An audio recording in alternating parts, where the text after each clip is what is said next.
High, আমি সুচিস্মিতা। গত ২ সপ্তাহ আগেই দিদিভাই আমাকে হুট করে বিকেলে ফোন করে বলল যে রেডি হয়ে নে, ব্যাগগুলো যা পারিস খুঁজিয়ে নে, কেননা আমরা হাফলংয়ে যাচ্ছি। এটা শুনে আমি শকড, কেননা কোথায় যাব, এক্ষুনি কী করব, হুট করে ব্যাগ গুছাবো।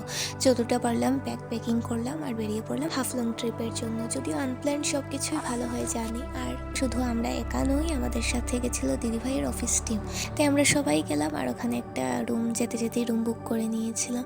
যাওয়ার পর এত সুন্দর ভিউ এনজয় করছিলাম, তার মধ্যে পাহাড় আর আমি হলে আর কথাই নেই। আর গান আমার ভীষণ প্রিয়, তাই ওখানে গিয়ে একটা গানও করলাম ওই হোটেলটার ব্যালকনিতে দাঁড়িয়ে। শুধু তাই নয়, আমরা রাতের খাবার খেয়েছি প্রায় 2টো, তারপরে আমরা রেডি হয়ে নিই আর ভোরবেলা ঘুরতে বেরিয়ে যাই। তখন অবশ্য এখনও অন্ধকার দেখা যাচ্ছিল, আর যেতে যেতেই ভোর হয়ে যাচ্ছিল। দেখতে পাচ্ছিলাম যে অল্প অল্প আলো, আর তার মধ্যে আমি বাতাস খেয়ে খেয়ে এই পাহাড়কে এনজয় করছিলাম ভীষণভাবে। আর অল্প অল্প যে এই লাইটগুলোর মধ্যে যেন নিজেকে হারিয়ে ফেলেছিলাম।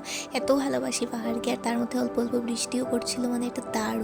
আর যেতে যেতেই দেখছিলাম যে সকাল হয়ে যাচ্ছে। তার মধ্যে আমাদের সানরাইজ দেখার প্ল্যানিংটা ছিল, যদিও ওইটা হয়নি, কারণ আমরা খুঁজেই পাচ্ছিলাম না যে রাস্তাটা ঠিক কোন দিকে। আর যাদেরকেই বলছিলাম তারা বলছিল ওই দিকে যাও, তবে অনেকটা ব্যাকওয়ার্ডও ছিল, আর তার মধ্যে আমাদের ওই এনার্জি ছিল না, কারণ আমরা তো রাতে ঘুমাইনি না। হাফলং মানে চারিদিকটা পাহাড়, আর তার মধ্যে দিয়ে মাঝ রাস্তা। তো ওখানেই দাঁড়িয়ে পড়লাম আর বাতাসটা এনজয় করছিলাম। উফ, এত ভালো লাগছিল, একটু ঠান্ডা ঠান্ডা।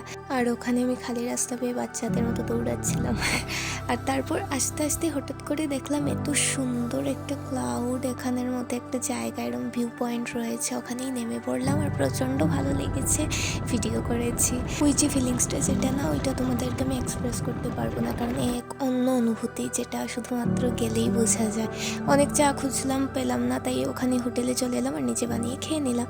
তারপর বাতাসটা এনজয় করছিলাম একা একাই ওই উপরতলায় গিয়ে। আর এই হোটেলটা আমরা ছাড়ছি এখন।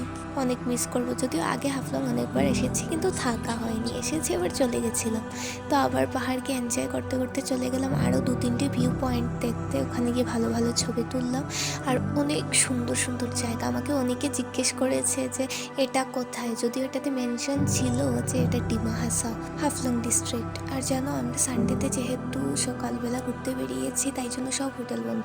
এরপর খুঁজতে খুঁজতে সামনে একটা হোটেল পেলাম, ওখানে ব্রেকফাস্ট করি। আর জানো, আমি যে একটা ভিউ পয়েন্টে গেছিলাম যেখানে গাছ ছিল, বসার জায়গা, ওইটা নতুন করেছে, কিন্তু এটা অনেক রিস্কি ছিল ভাই, বিশ্বাস করো। এত ডেঞ্জারাস ছিল যেন বাতাস তুলে নিয়ে যাচ্ছে, কিন্তু ছবিগুলো ভীষণ সুন্দর হয়েছে। থ্যাংক ইউ সো মাচ হাফলংয়ের ওই পোস্টটা ইনস্টাগ্রামে 15K ক্রস করার জন্য।